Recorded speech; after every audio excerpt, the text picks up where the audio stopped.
You know, one thing I've noticed with this Nigeria and our system of government is that they don't allow you to speak the truth. If you say the truth, they come for you. If you say the truth, they will come against you. They term you enemy. Because take the likes of Dele that simply say the truth and expose Alpha Babalola. That was the only crime. And then Alpha Babalola went ahead to arrest him illegally. Now again, this Kemi Badenoch have been trending. So I wanted to know why. And this is because she exposed the dirty things being done by our so-called policemen. Because now policemen are now busy arresting people illegally. Not only that, they will rob you, they will rape you. Imagine people that are meant to protect us from our enemies, and not our enemies themselves. Because that's the reason why police will arrest you and they will steal your shoe, they will steal your rituals. Police that are meant to be protecting and arresting robbers are the robbers themselves. People are meant to be arresting rapists and rapists themselves. So I'm not gonna call these headlines. They said that police in Nigeria rob those they should protect.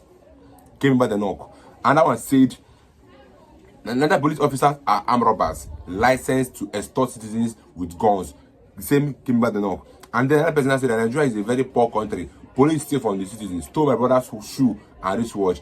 UK party leader Kemi Badenoch. And that's why another government have been going after this lady, because she speaks the truth. If you see the truth, they'll come back, they'll come for you. This is a clear example of what is happening to Dele to me. Because she just only spoke the truth and then they came for him. Now again, I think he had an interview where he exposed more things about Nigeria government. And that's what the Nigeria government don't like. They don't like the truth. And Nigerians, most Nigerians too, don't like the truth. They like being lied to. And I love the fact that people are now coming out to speak the truth. So I'd like you guys to hear that video and hear what this lady said and why Nigeria government are always attacking people that are coming to say the truth. That means they enjoy us keeping quiet so that they will do what they like to do. So this video, I'll let you guys just hear it and then you can air your view in the comment section. Use them to try and destroy us. Do you trust the British police? I do. But remember my experience with the police in Nigeria was very negative. And coming to the UK, my first experience with the police was very positive. The police in Nigeria would rob us. So when people say, "Oh, I had this bad experience with the police because I'm black and they're white," I was like, "Well, I remember the police stole my brother's shoes and his watch." His shoes? Yeah, they took his shoes and his watch. It's a very poor country, so people do all sorts of things, and giving people a gun is just a license to intimidate. But that's not the bar we should use for British police. Obviously, it should be much higher. But my experience was so positive. When I was burgled, for example, the police were there, very helpful. They eventually caught the person. This is 2004, so 20 years ago. The police did catch criminals, and now we've given them too much to do, in my view. So the police are the first line of defense for everything, and I think that burden makes it a lot harder for them to actually do the basics, and that's another thing that we need to look at. The United Nations Secretary General, this year's UN Human Rights campaign focuses on how human rights are a pathway to solutions, as they play a critical role as a preventive, protective, and transformative force for good, particularly in times of crisis. Unfortunately for us in Nigeria, it has been a most troubling time for the observance of human rights by state institutions. In particular, the Nigerian police, the primary law enforcement agency for internal security, remains and continues to operate like a criminal force, despite years of substantial investments and reform efforts. Of course, other agencies like the State Security Service, which likes to style itself DSS, and the EFCC, have also been on the prowl, abusing and misusing their law enforcement powers, flagrantly violating human rights. The police, which opts to protect, enforce, and operate in accordance with the law, instead routinely break the law in the most egregious and reckless manner. The Nigerian police's needless violent approach to carrying out arrest of citizens, particularly over civil wrongs, blatantly violate the Police Act 2020. The police's willingness to easily offer themselves as tools of oppression and repression of dissent and freedom of expression and for settling scores is most disgraceful and subversive of the due process and undermine the rule of law on which democracy thrives. The trending case of Dele Farotimi is not isolated. Across the country and on almost daily basis, this has been the pattern. Recently, prior to the case of Dele Farotimi, police operatives traveled from Imo State all the way to Abuja and violently and illegally seized one Dr. Ihekweme, a former commissioner in Imo State under the government of Hope Uzodimma. They malhandled him and took him to Owerri, where he is currently languishing in police detention. His offense is criticizing the government and calling for transparency and accountability in governance. Similarly, an Owerri-based radio broadcaster, Chinonsoba, popularly known as Nonsonkwa, was, before Ihekwaba, for the second time, also seized by the Imo State Police Command at the behest of Governor Uzodimma.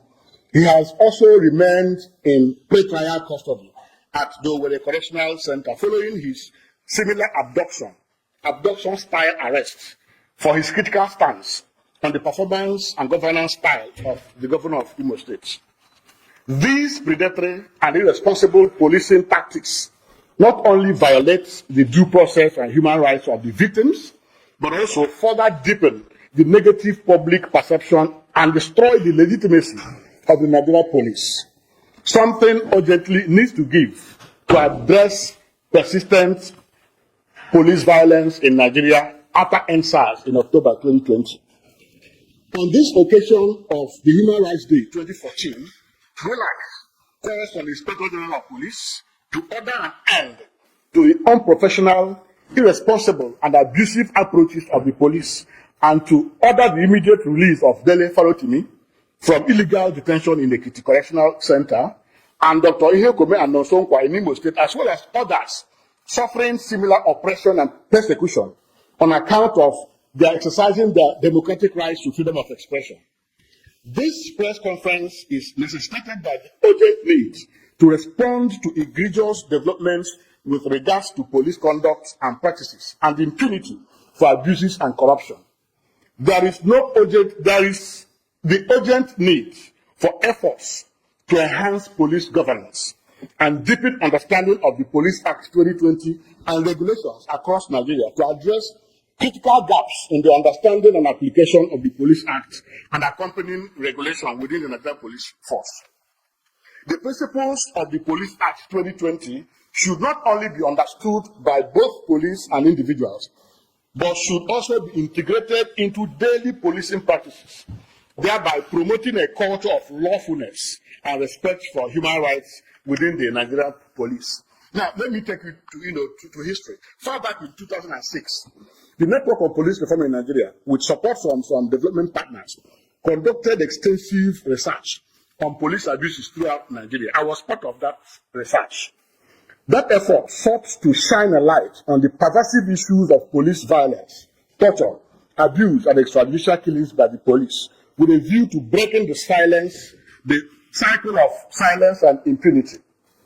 The objective of the research were as follows: one, to ground law enforcement policy and police reform in the realities faced by the Nigerian populace. Two, to document the patterns and prevalence of police abuse of human rights. Three, to inform the design of policy responses to public safety and security needs. Four, to build an informed constituency for effective and accountable policing. And five, to enable victims of police abuse to seek redress through internal and external oversight mechanisms. Independent field monitors were deployed across 14 states across over 9 months, using a representative sample across Nigeria's 6 geopolitical zones. Findings indicated that the actions and operations of the Nigerian police often contradict Nigerian laws and increasingly endanger the very lives they are meant to protect.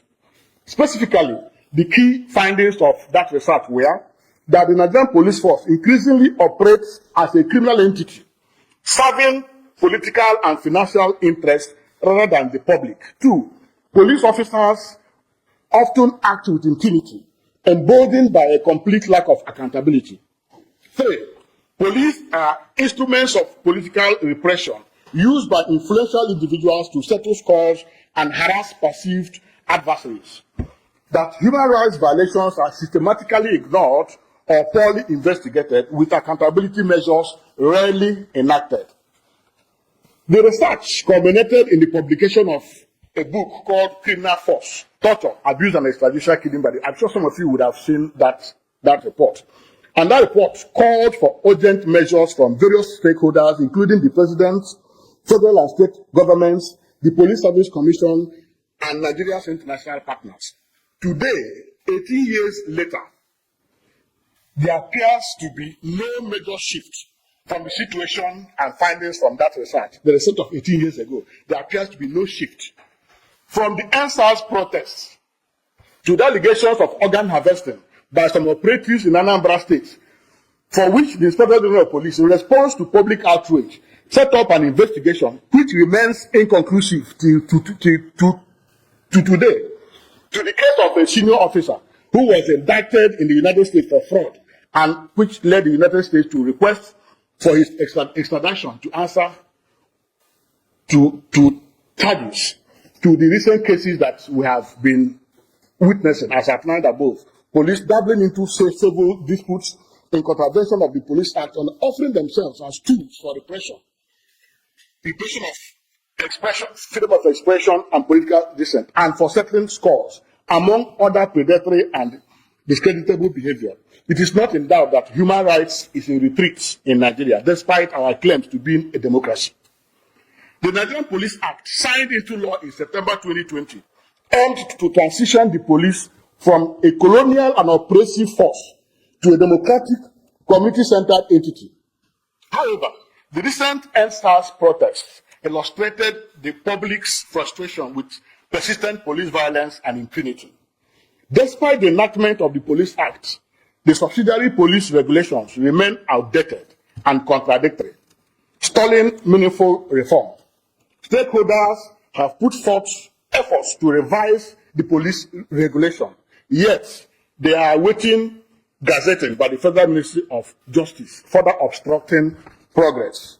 It is imperative for the Ministry of Justice to prioritize the gazetting of the renewed police regulation.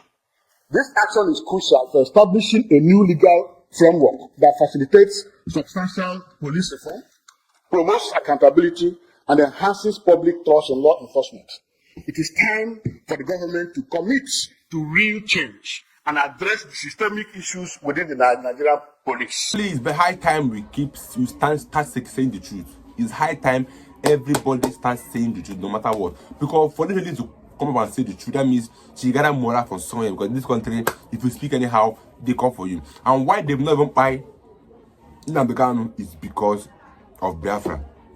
Because they know that if they should buy Nnamdi Kanu, it will make the case now worse than it's already got into.